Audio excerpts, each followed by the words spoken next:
Sorry. Bien. Bueno, entonces, como les decía, ayer habíamos llegado a ver hasta lo que es la introducción, es decir, hasta esta diapositiva, ¿sí? Donde vemos cómo vamos a ir viendo las distintas estructuras que forman parte de la célula eucariota. Dentro de la célula eucariota, nosotros vamos a hacer una distinción entre célula animal y célula vegetal. En la célula animal veo núcleo, nucleolo, complejo de Golgi, mitocondria, una membrana que lo rodea, peroxisoma, lisosoma, centriolos. Veo, por ejemplo, ahí me dice que está, bueno, la mitocondria. Ahora, miren si yo paso a la célula vegetal. Veo estructuras que se parecen y estructuras que no. Por ejemplo, sigo viendo el núcleo, el nucleolo, veo complejos, veo el complejo de Golgi, veo los retículos, ¿sí? Veo la mitocondria, acá está pintada de naranjita, pero por ejemplo, por fuera de la membrana veo una pared. O sea que ya ahí tengo algo distinto. ¿Sí? Entonces, en esa pared, además, veo como agujeritos. En realidad, esos agujeritos son canales que me conectan una célula vegetal con la otra y se llaman plasmodesmos. Y están presentes solamente en la célula vegetal. Porque pared tiene solamente la célula vegetal, la célula animal no tiene pared. ¿Qué más veo? Veo estas estructuras verdes que me dice que son cloroplastos, que en la célula animal no las vi. Por eso, porque el cloroplasto es exclusivo de la célula vegetal, no hay en la célula animal. Y acá veo algo grande que me dice que es una vacuola. Ya vamos a ver que las vacuolas están presentes en las plantas y en los hongos. En las células animales no hay vacuola. Ya vamos a ver qué hay, pero vacuola no.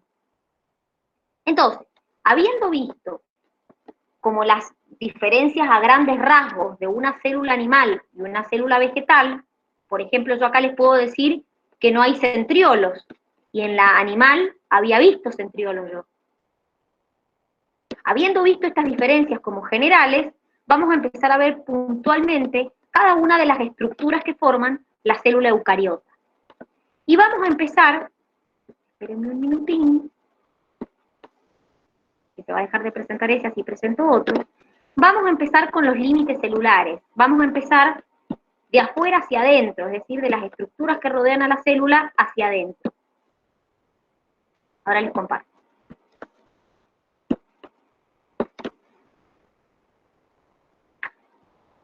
¿Están viendo? Ahí se está presentando.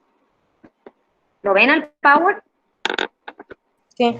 Bien. Entonces, fíjense, lo que estamos viendo es por dónde vamos a empezar.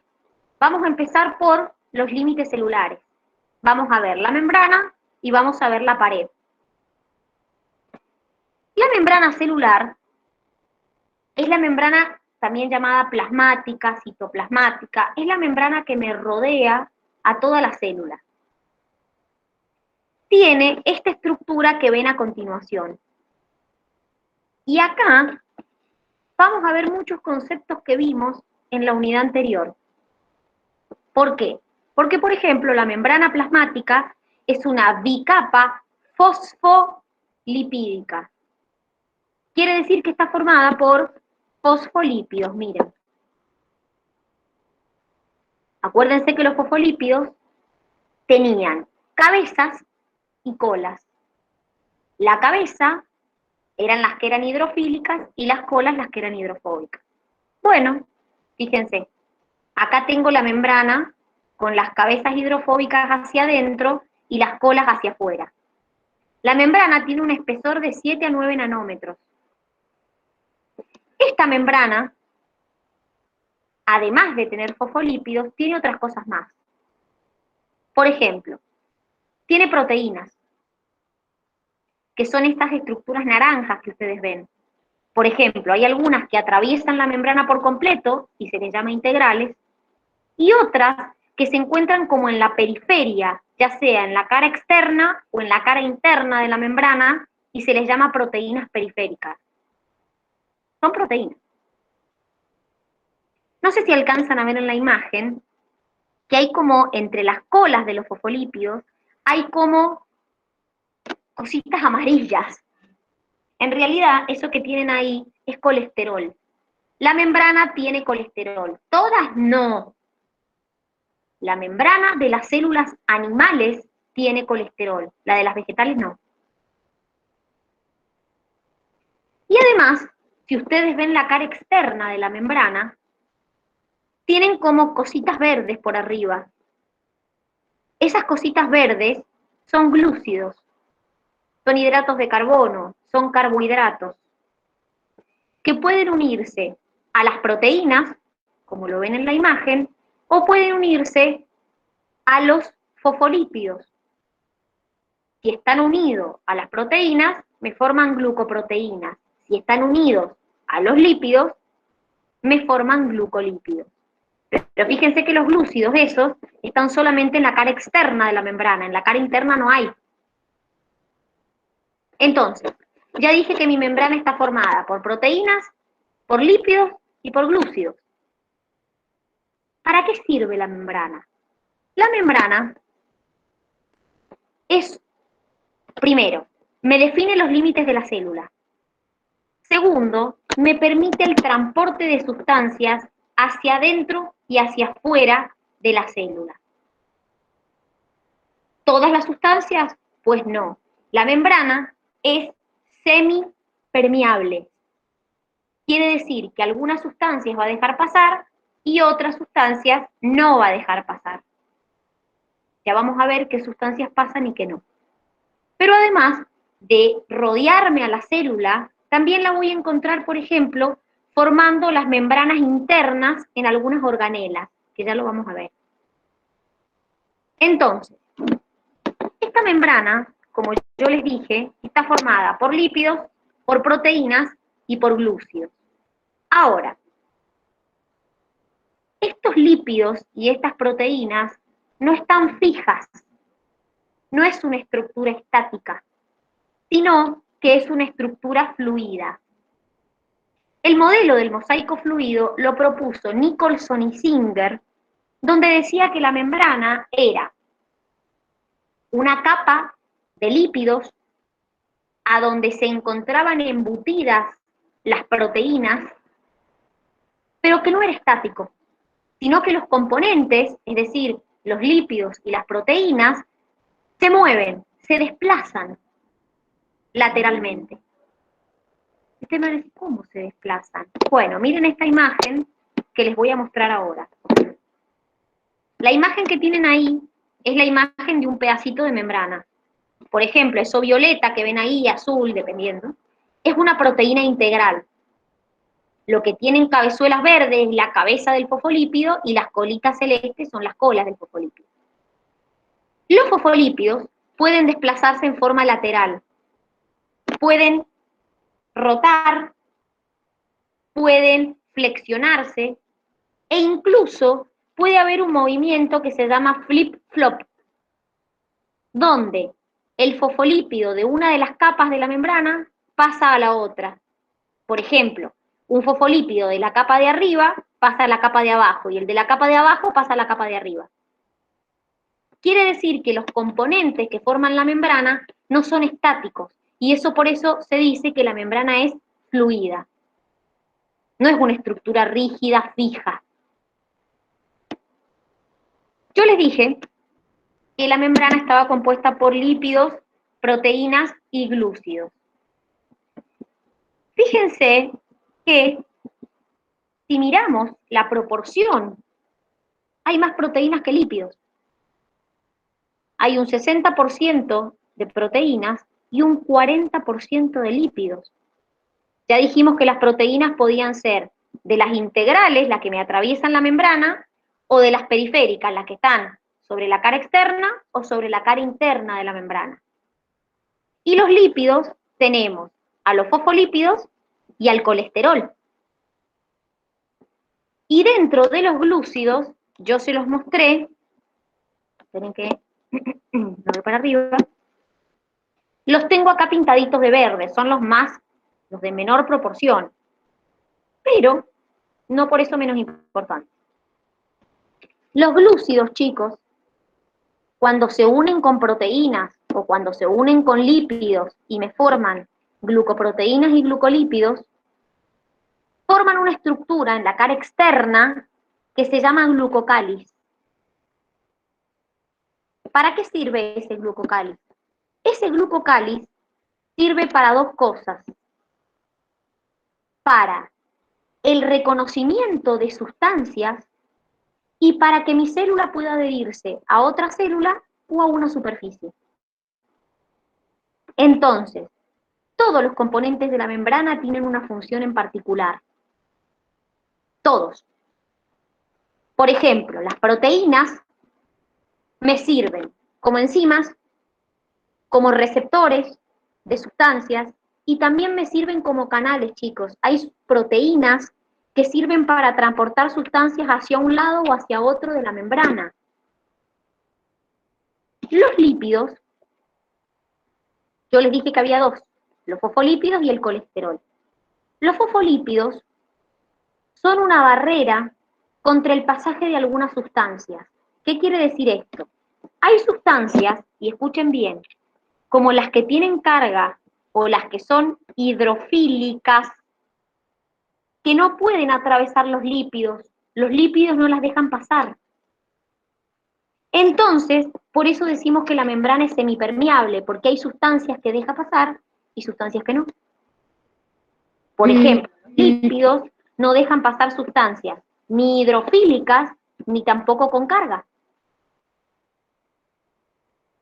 Ahora, el colesterol también va a cumplir una función muy importante en las membranas. Les repito, no está en todas las células. ¿Sí? La célula vegetal no tiene colesterol. ¿Qué función cumple el colesterol en las que lo tienen? Regula la fluidez de esa membrana. Cuanto más colesterol tiene una célula, menos fluida es. ¿Por qué menos fluida es?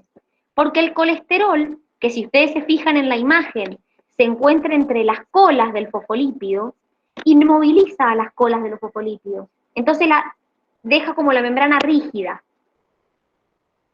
Pero hay una excepción. Cuando la temperatura es muy baja, el colesterol hace el efecto contrario. Me aumenta la fluidez de la membrana, evitando que se congele esa membrana. O sea que también es una protección para mi membrana. Porque más allá de regularle la fluidez, cuando la temperatura es muy baja, evita que la membrana se congele. Entonces es una protección para mi membrana. ¿Se entiende lo del colesterol? ¿Cómo cambia con la temperatura o no? Chicos, Sí. ¿entiende? ¿Se entiende? Bien. Ahora, no es lo único que me regula la fluidez, porque también hay otro componente más que me regula la fluidez de la membrana, que son los ácidos grasos. Miren, ¿se acuerdan que yo les dije que el fosfolípido tiene una cabeza y una cola?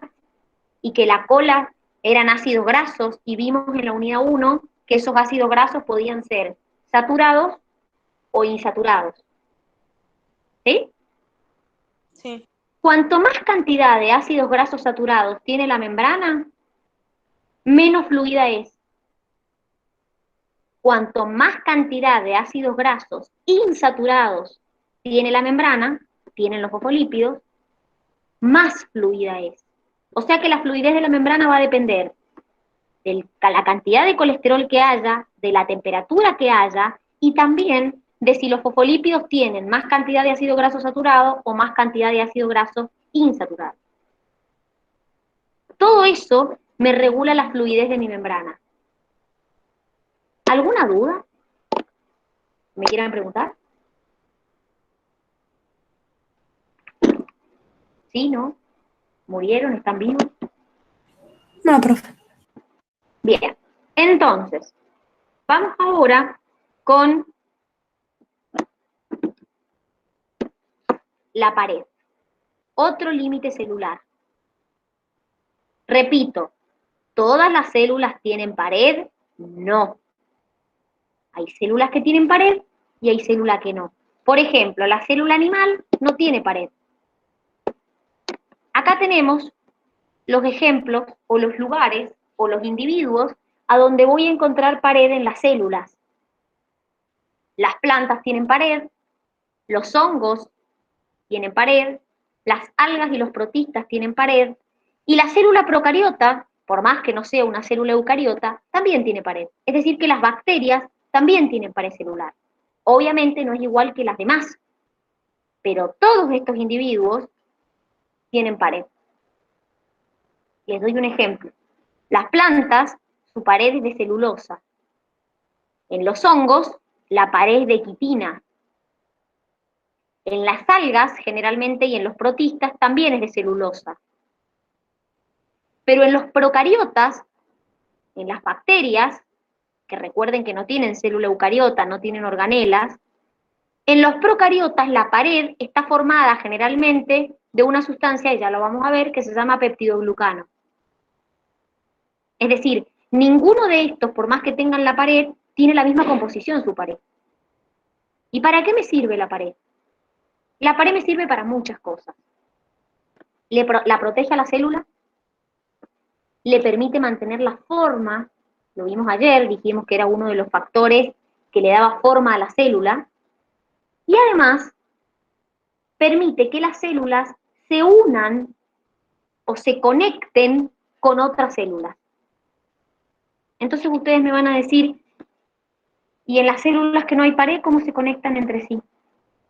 Bueno, en las células que no hay pared, quien cumple la función de la pared es la matriz extracelular. Repito, en una célula animal, por ejemplo, yo no tengo pared. Entonces, lo que me rodea a las células es la matriz extracelular. Esa matriz es la que me va a conectar una célula con otra. No se hagan problema por la composición, porque igual eso lo vemos en tejido. En tejido vemos cómo está compuesta, por qué sustancias está compuesta esa matriz extracelular. ¿Sí? Acá estamos viendo solamente las estructuras que encuentro en una célula. Nosotros nos vamos a concentrar en la pared de las plantas. De hecho, acá tenemos una imagen de lo que es la pared de una planta. Antes que empiece a contarles, fíjense que ahí les aparece el plasmodesmo y les aparece como si fuera un canal, no sé si lo alcanzan a ver, como un canal blanco, que conecta una célula con la otra. ¿Ven? Esa es la unión que va teniendo una célula con otra, por la cual se van comunicando las células vegetales, porque recuerden que en el animal no hay plasmodesmo. No sé si alcanzan a ver la imagen que tienen arriba, que hay como un puentecito blanco que me une una célula con la de al lado. Eso es la comunicación o la unión que hay entre las células vegetales. Ahora, ya que estamos ahí, una consulta. Si yo agrando la pantalla, ¿se ve? No. ¿Ustedes no lo ven? No. No, Perfecto, perfecto. Bien. Una de las cosas importantes a tener en cuenta es qué pasa en las células vegetales. Las células vegetales, cuando se dividen, imagínense que esta es una célula original y se está por dividir en dos. No es como en la célula animal. ¿Por qué? Les cuento una cosa. En la célula animal, cuando se van a dividir, esta es la célula original, se estrangulan y se separan. En la célula vegetal eso no pasa. En la célula vegetal lo que pasa es, la célula, cuando se va a dividir en dos, las dos células quedan pegadas, quedan unidas. Quedan unidas por algo que se llama laminilla media. De hecho, fíjense que ahí se los están mostrando. Mírenme a mí. Imagínense que estas son las dos células, quedan pegadas entre sí por un cemento que es la laminilla media. Esa laminilla media está formada por pectinas y por otros polisacáridos. Esa laminilla media, les repito, es como un segmento, como un cemento, no como un segmento, como un cemento que me une a las dos células vegetales. A continuación de ese cemento, de esa laminilla media, tengo la pared primaria de una de las células, que es la que estaba acá, y la pared primaria de la otra célula, que es la que estaba acá. Esas paredes primarias están formadas por celulosa, porque estamos hablando de una planta, de una célula vegetal. Esa celulosa, esta pared primaria, tiene, como les dije, los plasmodesmos, que es por donde se comunican unas con la otra. Una célula con la vecina. Es por donde se comunican entre ellas, se pasan información. Pero hay algunos árboles y algunos arbustos que tienen, si ustedes los ven, un tronco.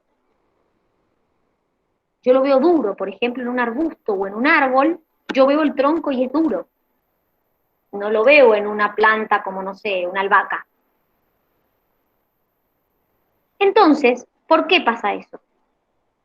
Porque algunas plantas, como los arbustos y los árboles, una vez que forman la pared primaria, que es la que les acabo de mencionar, a continuación forman una pared secundaria. Y esa pared secundaria es, además de tener celulosa, tiene una sustancia que se llama lignina, que la hace dura. Por eso es que algunas plantas tienen el tronco duro, porque tiene lignina, porque tienen esa pared secundaria, las células. Entonces, no todas las plantas tienen pared secundaria, algunas tienen solamente pared primaria, porque en realidad la pared secundaria es propia del crecimiento secundario que se le llama de una planta, que es cuando la planta crece a lo ancho. La planta crece a lo largo y después crece a lo ancho. No todas las plantas crecen a lo ancho, no todas las plantas tienen un tronco. Entonces, por esa razón, no todas las células o no todas las plantas tienen pared secundaria, sino que solamente los arbustos y los árboles. ¿Se entiende esto? O más o menos. Recuerden que la pared está siempre por fuera de la membrana. Es como la estructura más externa de todas. En el caso de las células que obviamente lo tienen, en las células que solo tienen membrana, la más externa es la membrana. En una célula animal como la nuestra, lo único que hay es membrana, no hay pared por fuera. Profe, una pregunta. Dime tú. La pared secundaria sería esa que se ve ahí en rosadita, ¿esa sería más o menos o no? Que miro el power. Y, no, Sí. la rosadita es la laminilla media. Es lo que te une con la vecina. Ah, claro. ¿Sí? Mirá, la pared primaria es la marrón. Y la pared secundaria, si te fijas en la imagen de abajo, ¿sí? Es lo que vendría a ser lo amarillo. Porque la pared secundaria es como más externa. ¿Está? Sí, sí. Es decir, la pared secundaria es la que le da dureza, por eso cuando uno, por ejemplo, toca un tronco, es duro, porque tiene esta sustancia que se llama lignina. ¿Se entendió? Sí. ¿Alguna duda de la membrana o de la pared que me quieran preguntar?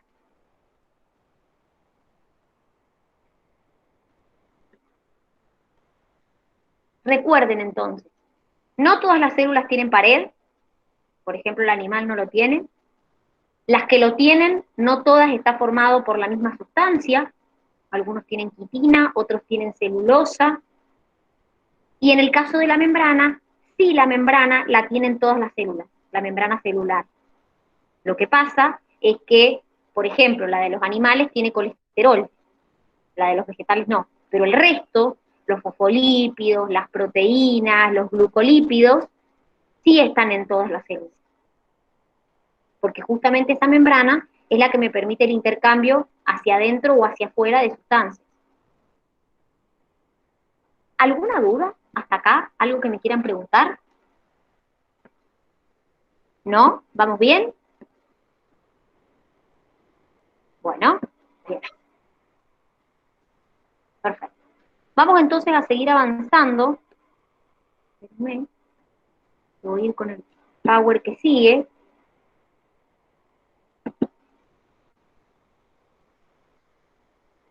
Vamos entonces a lo que sigue, que es el núcleo.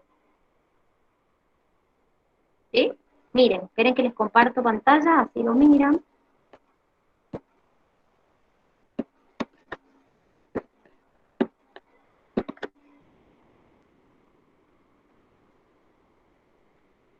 Bien. ¿Están viendo ahí? Fíjense. Lo que tenemos, ahí están viendo, ¿verdad? Sí. Lo que tenemos acá es el orden en que vamos a ir, es decir, ya vimos los límites celulares, ahora vamos a ver el núcleo. Recuerden que el núcleo es propio de la célula eucariota, las células procariotas no tienen núcleo definido. Esto que tienen acá es un núcleo. Eso que ven rosado sería la envoltura nuclear, o membrana nuclear, y lo que tienen ahí como celeste, perdón, es el ADN. El núcleo ocupa aproximadamente el 10% del volumen celular y surge por una invaginación de la membrana, es decir, no viene de endosimbiosis, como la mitocondria y el cloroplasto, sino que viene de una invaginación de la membrana celular. Generalmente, chicos, las células no tienen un solo núcleo. Hay algunas que tienen uno, hay algunas que tienen dos, pero hay algunas que tienen muchos núcleos. Por ejemplo, las células musculares tienen muchos núcleos. Entonces, a partir de ahora, siempre traten de imaginarse, porque por ahí como que en el secundario nos dan la típica imagen de la célula y nos dan como que tiene una organela de cada una, pero eso no es muy real. Las células en realidad generalmente tienen más de uno de la misma organela. Por ejemplo, pueden tener más de un núcleo. Vamos a hablar un poquito de la historia del núcleo, de algunos experimentos que se hicieron. Por ejemplo, Herdwig, un embriólogo, estaba estudiando los erizos de mar y se dio cuenta que cuando se unía la gameta femenina y la gameta masculina, en el proceso de reproducción sexual, los núcleos de esas células también se unían. Y de hecho es lo que pasa en nosotros también. Fleming, estudiando las larvas de las salamandras, acá dice danza de cromosomas. En realidad lo que observa Fleming es que los cromosomas que están dentro del núcleo se duplicaban, se movían a la parte del medio de la célula, se separaban, es decir, que los cromosomas dentro de un núcleo se movían, que no estaban estáticos. Otro experimento importante, que de hecho es como bastante conocido, es lo que hicieron, que le sacaron a una ameba el núcleo. Cuando le sacaron el núcleo por microcirugía, la ameba a los pocos días dejaba de dividirse y se moría. Pero si le Una ameba es un tipo de ser vivo que lo encontramos en el agua, ¿sí? Ya los vamos a ver igual un poco cuando veamos los animales y cuando veamos en realidad los distintos tipos de seres vivos, cuando veamos los reinos, vamos a ver las amebas, ¿sí? Es decir, de ahí viene también el movimiento ameboide, que se le llama, ¿sí? Hay muchas especies de amebas. Como les dije, hay algunas que son patógenas, otras que no. Algunas, por ejemplo, son parásitos. La mayoría son microscópicas, es decir, no las veo, algunas sí las puedo ver, pero en realidad el término ameba es como muy amplio, porque van a ver cuando veamos reinos que en realidad hay un género que se llama así, ¿sí? Hay protistas que son, en realidad las amebas son protistas, cuando veamos todos los reinos, por eso les dije cuando veamos Animalia, cuando veamos todos los reinos, Fungi, Plantae, vamos a ver en el protista, por ejemplo, a las amebas. Una ameba que, por ejemplo, es patógena, que es el antamoeba histolítica. Son microscópicas y, por ejemplo, se encuentran en el agua. Entonces, si yo le saco, son unicelulares, por eso cuando le saqué el núcleo se murió, y como les dije, pertenecen al reino protista. Entonces, esa ameba, si yo le reimplantaba un núcleo, sobrevivía y se dividía normalmente, si le reimplantaba un núcleo dentro de las 24 horas. O sea que quería decir que el núcleo cumplía una función importante en la célula o en la ameba, porque desde el momento en que se lo saqué y se murió, había alguna función importante. Y el último, Hammerling, quería descubrir, que es un citólogo, las diferencias de funciones entre el núcleo y el citoplasma. Entonces, él hace el experimento en una alga marina que se llama acetabularia. Que acá les pusimos una imagen para que vean. Hay dos especies de acetabularia, en realidad hay varias, pero las que nosotros les mencionamos acá son dos. Una que se llama acetabularia mediterránea y otra acetabularia crenulata. Estas algas se caracterizan porque tienen como un pie, que es como el palito, y en la punta tienen lo que se llama un sombrero, que es distinto dependiendo de la especie, si es mediterránea, crenulata, etc. El núcleo de estas algas está en el pie, en la parte finita. Entonces, ¿qué hizo el experimento? El experimento agarró citoplasma de una acetabularia mediterránea, le sacó el sombrero, se lo cortó, y le puso el núcleo o la parte de abajo del pie de la acetabularia crenulata. En la primer descendencia, el alga que se obtuvo tenía un sombrero que era una mezcla de los dos, de la mediterránea y de la crenulata. Pero en la siguiente división, el sombrero que se obtuvo era el de la crenulata. Entonces, ¿a qué conclusión llegó? Que como el núcleo que yo le ponía era de la crenulata, el sombrero iba a ser como el de la crenulata, porque el núcleo es el jefe, es el que se decide o el que decide qué se hace en una célula, qué estructuras se forman, qué proteínas se sintetizan. Pero ¿por qué cuando hizo la cruza la primera alga le salió con el sombrero mezclado, diríamos? Porque en el citoplasma había quedado algo de información genética de la anterior, de la mediterránea. Entonces por eso el sombrero salió como mezclado. Pero la realidad, chicos, es que quien comanda todo lo que pasa es el núcleo porque es donde está el ADN. Entonces, por más que yo le ponga citoplasma de otra célula, lo que importa es lo que hay dentro del núcleo, que es el ADN. Y como acá yo le había puesto un núcleo de crenulata, el sombrero iba a ser de una crenulata. ¿Se entiende? Entonces, ¿qué se llegó, qué se investigó? Que el núcleo contiene el ADN, que el núcleo es el que controla toda la actividad de la célula, es el jefe. Es donde se sintetiza también el ARN y además regula la expresión de los genes que hay en el ADN. Toda nuestra información genética, chicos, todo está contenido en nuestro ADN. Y el ADN está dentro del núcleo. Entonces es como el jefe de la célula. Pero yo les conté que el núcleo está rodeado por una envoltura nuclear o membrana nuclear, que es lo que le da la forma. Bueno, miren, esa es la envoltura o membrana nuclear.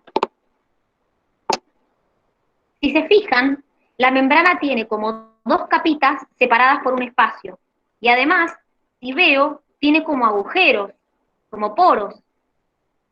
Bueno, la membrana nuclear o envoltura nuclear es una doble bicapa lipídica.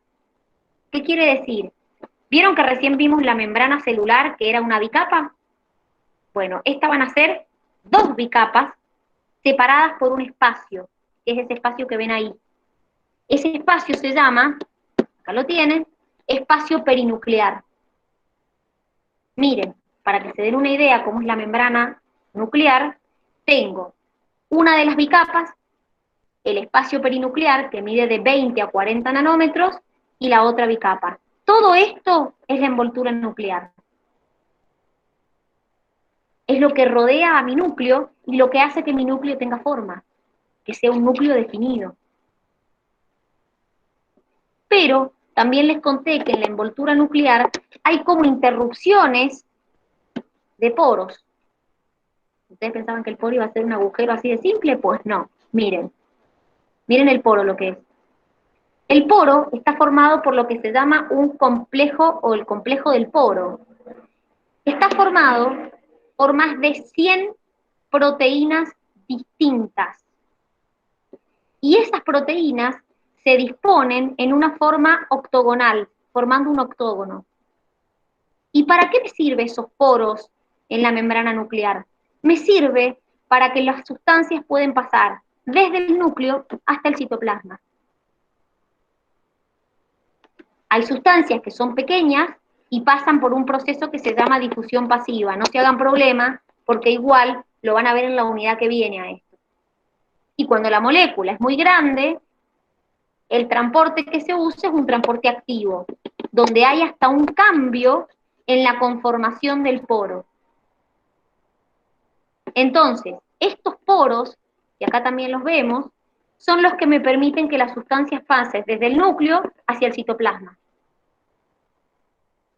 Dentro de este núcleo, ¿qué dijimos que había? El ADN. Muy bien, el ADN. Como estamos hablando de una célula eucariota, ese ADN es lineal. Y yo les dije que lineal es como una escalera retorcida. Acá la tienen. Y también vimos ayer que ese ADN se encuentra unido a proteínas histónicas y proteínas no histónicas. Lo vimos ayer cuando comparábamos la célula procariota con la célula eucariota.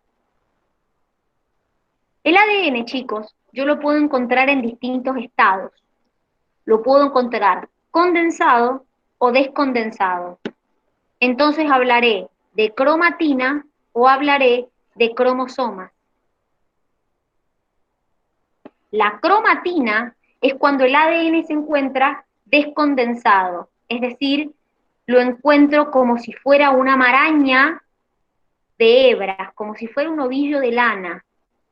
Obviamente ese ADN sigue unido a proteínas, nada más que está como en una maraña, como en una enreja, como en un ovillo de lana. ¿Sí? Ahora, ese ADN puede compactarse. De hecho, quienes contribuyen en esa compactación son las proteínas histónicas y no histónicas, sobre todo las proteínas histónicas, que permiten que de esta maraña de ADN podamos obtener cromosomas. Porque los cromosomas es el ADN compactado, que es la imagen que ustedes tienen ahí. ¿Cuándo voy a tener cromosomas? Cuando la célula se esté por dividir. En el resto de los momentos, el ADN va a estar dentro del núcleo como cromatina, no como cromosoma.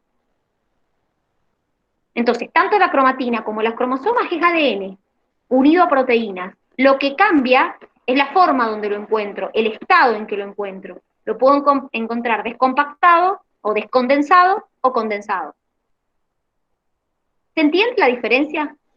Recuerden que este ADN va a estar dentro del núcleo, por eso lo estamos viendo. ¿Se entiende, chicos? Sí. Sí, sí, se entiende. Bien. Ahora, ¿qué más hay dentro del núcleo? Cuando vimos la imagen que comparaba la vegetal y la animal, ¿qué más había dentro de los dos núcleos? Nucleolo. Muy bien, el nucleolo. Dentro del núcleo tengo lo que se llama el nucleolo, que es esta estructura que ustedes ven acá. El nucleolo puede haber más de uno inclusive dentro del núcleo. Y el nucleolo sirve para algo muy fundamental, que es para la síntesis de los ribosomas. Porque el nucleolo es quien me sintetiza las dos subunidades de los ribosomas. Ya los vamos a ver enseguida, que los ribosomas tienen como una unidad más grande y una unidad más pequeña. Bueno, las dos subunidades se sintetizan en el nucleolo, se forman en el nucleolo. ¿Y cómo está formado ese nucleolo? Por filamentos de cromatina, ARN ribosómico, porque justamente es lo que forma a mis ribosomas, partículas de ribosomas recién formadas y proteínas que se llaman ribonucleoproteínas. Entonces, Una vez que mi nucleolo sintetice las dos unidades del ribosoma, esas unidades van a salir por los poros nucleares y se van a ir al citoplasma. Porque yo los ribosomas no los encuentro dentro del núcleo, los encuentro en el citoplasma. Entonces, repito, el nucleolo que está dentro del núcleo me va a sintetizar, me va a formar las dos subunidades del ribosoma, van a salir por esos poros nucleares y se van a ir al citoplasma, porque los ribosomas están en el citoplasma. ¿Se entiende, chicos? ¿O no? Sí. ¿Vamos bien? ¿Con la célula? ¿Alguna vez habían visto células en la escuela? Aunque sea, ¿o no? Sí. Bien, perfecto, perfecto, bien. Entonces, vamos ahora a seguir avanzando con lo que falta, con las organelas. Hemos visto membrana, pared y núcleo. Bueno, nos vamos a concentrar en las organelas. Esperen que ahora les comparto lo que sigue. Miren, ahora les comparto el PowerPoint.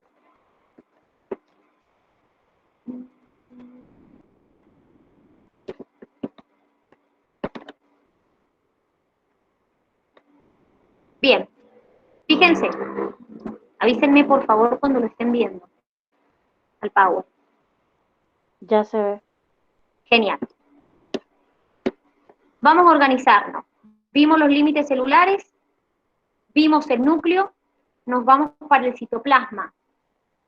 Vamos a ver el citosol y las organelas. Antes que todo, es importante que entendamos la diferencia entre citoplasma y citosol. Y por ahí cuesta la diferencia. El citoplasma es la región que está por dentro de la membrana que no sea el núcleo. Es decir, que en el citoplasma voy a encontrar organelas, voy a encontrar organoides microtubulares, que ya vamos a ver que son cilios, flagelos, y citosol, que es básicamente una solución que contiene agua, iones, moléculas pequeñas, macromoléculas, y también en ese citosol va a haber citoesqueleto, filamentos intermedios, microfilamentos, microtúbulos, y también va a haber, puede haber, no siempre hay, puede haber, lo que se llaman cuerpos de inclusión, que son como gránulos de sustancia. Por ejemplo, yo puedo encontrar en una papa, en la célula de una papa, gránulos de almidón. Son como incrustaciones que tiene de almidón, no son organelas. ¿Sí? Son gránulos no limitados por membrana, son incrustaciones.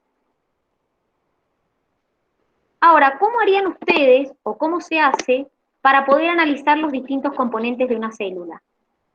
Bueno, si yo quiero analizar los componentes de una célula, quiero separar un núcleo, una mitocondria, un ribosoma, tengo que usar una técnica de centrifugación. Esto ustedes lo tienen en un recuadro en el cuadernillo, que tienen esta imagen. Existen distintos tipos de centrifugación. ¿Qué significa esto? Hay una centrifugación que se llama diferencial. Primero, para el que no sabe, una centrífuga es una máquina donde gira a mucha velocidad, a muchas revoluciones.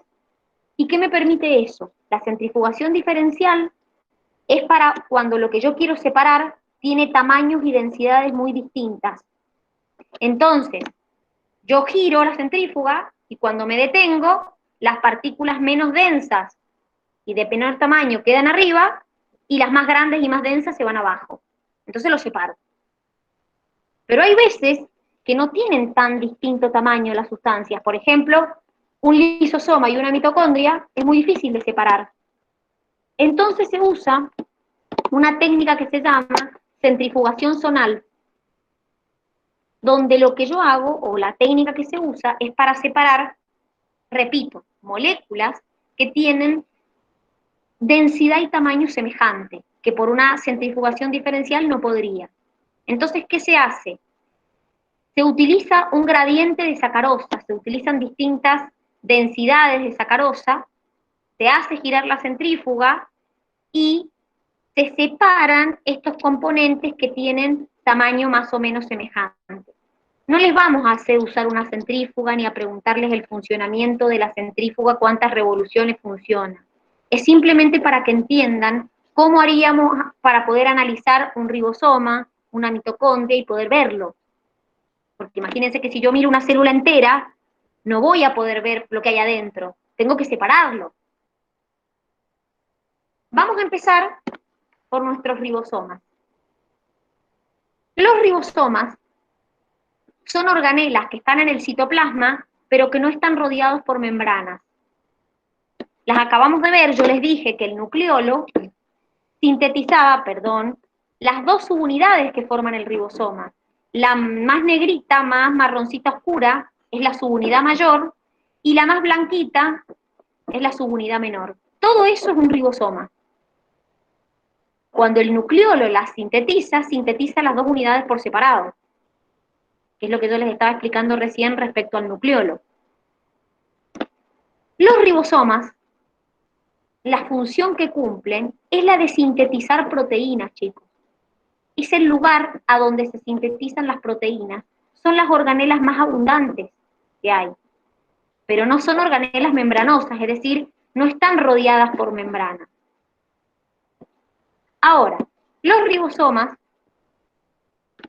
como todas las organelas, y es un poco lo que yo les decía recién, sáquense un poco la idea de esa cabeza de que siempre hay una organela de cada cosa. Cuando una célula necesita mucha proteína, va a tener muchos ribosomas, porque necesita a alguien que le sintetice la proteína. Y así va a pasar con varias organelas que vamos a ir viendo, que yo les voy a decir, chicos, hay, no sé, muchísimas mitocondrias. ¿Y por qué será? Y porque el efecto de la mitocondria me sirve para esa célula. Por ejemplo, el ATP. Ahora, los ribosomas yo los puedo encontrar de dos maneras en una célula. Lo puedo encontrar libres en el citoplasma o los puedo encontrar adheridos al retículo endoplasmático rugoso. De hecho, por eso se lo llama retículo rugoso, porque tiene como los ribosomas adheridos. ¿Cuál es la diferencia? Bueno, los dos sintetizan proteínas, eso no cambia. Los dos se encargan de la síntesis proteica. Lo que cambia es a dónde van las proteínas. ¿Por qué? Porque los ribosomas libres sintetizan proteínas que se van a usar dentro de la célula. Ahora, los ribosomas que están adheridos al RER, al retículo rugoso, son proteínas que se van a exportar, es decir, a sacar de mi célula, o proteínas que van a ir a la membrana celular. Entonces, los ribosomas cumplen la misma función. Lo que cambia es el destino de la proteína que sintetizan.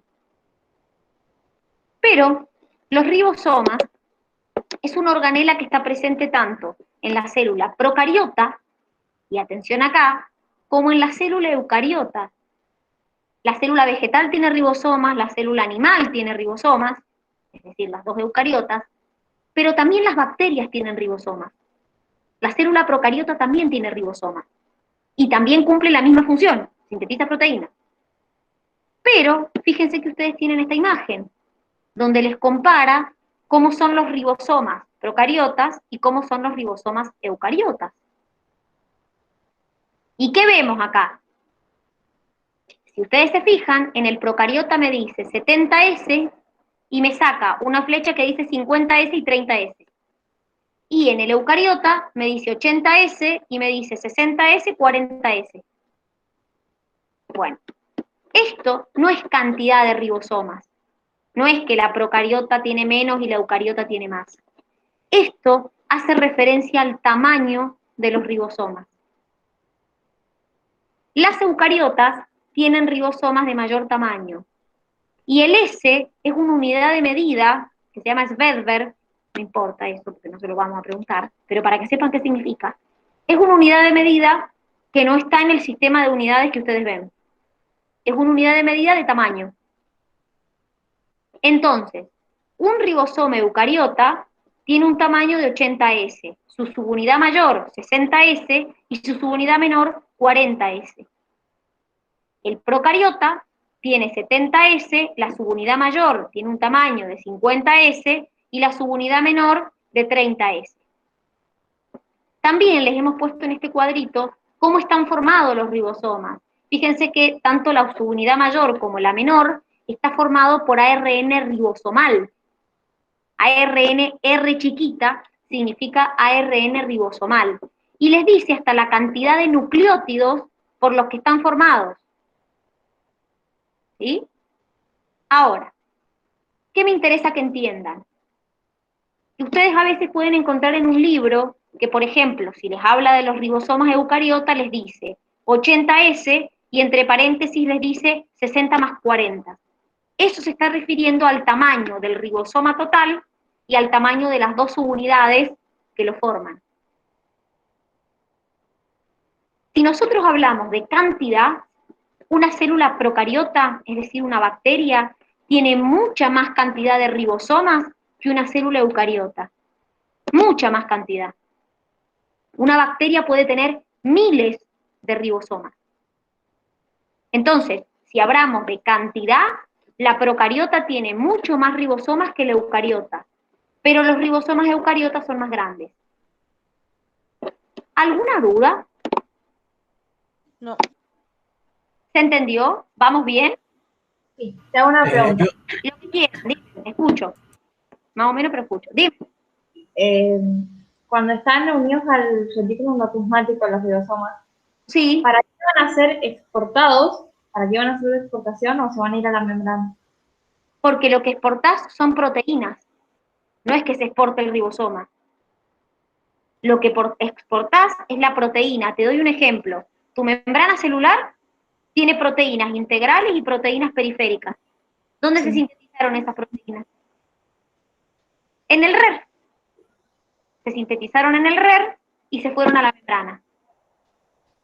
Vas a ver que, por ejemplo, hay células que producen enzimas. Las enzimas vos las tenés que secretar de la célula. ¿Y qué son las enzimas? Proteínas. Entonces, hay proteínas que vos necesitas expulsar de tu célula, exportar de tu célula. Vos lo que exportás o mandás a la membrana es lo que sintetizan, no los ribosomas. ¿Entiende, vale? Bien. ¿Alguna otra duda hasta acá? Yo, profe, Dime, Laura. tengo otra duda. Sobre eso de que el tamaño de los ribosomas es de 80S. ¿Por qué es 80 si cada subunidad es una 60 y la otra 40? ¿No sería 100? A la suma, porque en realidad la técnica que se usa, es medio complicado de explicarlo sin explicarte la técnica. La técnica que se usa es una ultracentrifugación. Entonces, en realidad, no da la suma, porque en realidad, cuando están separadas, son más grandes o tienen más tamaño que cuando se mide todo el ribosoma completo. Nunca te va a dar la suma, ni en el procariota ni en el eucariota. ¿Sí? La unidad de medida, como te dije, se llama Svedberg, y es una unidad que se usa cuando usas una técnica que se llama ultracentrifugación. Es medio enroscado de explicarlo porque ustedes no ven las técnicas, pero para que tengas una idea. Bien, una vez que vimos los ribosomas, vamos a pasar al sistema de endomembranas. El sistema de endomembranas, no vamos a alcanzar a verlo todo hoy, vamos a terminarlo mañana, son compartimentos de membrana que, si bien están separados, están funcionalmente conectados, y ya lo van a ver. Vamos a empezar por los retículos, que son el RER y el REL. Miren, acá tenemos la imagen del retículo rugoso y del retículo liso. El rugoso se continúa de la envoltura nuclear y tiene adheridos ribosomas. El liso, que lo tienen pintado como de naranjita, no tiene adheridos ribosomas. Fíjense que está a continuación del rugoso. Pero funcionalmente cumplen funciones distintas. El RER ya se los dije. Como tiene ribosomas adheridos, sintetiza proteínas de exportación y proteínas de membrana. Como les dije recién, por ejemplo, las células del páncreas, como sintetizan enzimas, y las enzimas son proteínas, necesitan mucha cantidad de RER. Ahora, el REL, el retículo endoplasmático liso, que se llama liso porque no tiene ribosomas, cumple distintas funciones. Una de las funciones que cumple es la de sintetizar lípidos. Entonces, por ejemplo, hay glándulas que producen hormonas que son de estructura lipídica. Entonces, esas glándulas van a tener mayor predominio de retículo endoplasmático liso porque necesitan muchos lípidos para sintetizar la hormona o las hormonas. Pero también el REL cumple funciones, por ejemplo, de desintoxicación. ¿Qué quiere decir? Generalmente vuelve a las sustancias tóxicas hidrosolubles para que sean más fáciles de eliminar. Entonces, ¿dónde voy a tener predominio? Y, por ejemplo, en las células del hígado, porque mi hígado se encarga de degradar fármacos, alcohol, sustancias tóxicas. Entonces necesito que estas células tengan más cantidad de REL para que me contribuyan en el proceso de desintoxicación. Y también van a permitirme un proceso que se llama glucogenólisis, que justamente, para que sepan, lisis es ruptura. Sería ruptura del glucógeno. Es decir, en el REL también ocurre la hidrólisis o ruptura del glucógeno. ¿Para qué romperíamos el glucógeno? Porque cuando rompemos el glucógeno, liberamos glucosa. Ya lo van a ver un poquito más adelante cuando veamos digestivo y cuando veamos endocrino. ¿Sí? Pero todas estas funciones tiene el retículo endoplasmático liso, que como les dije, se continúa del retículo endoplasmático rugoso. ¿Se entiende? ¿Alguna duda?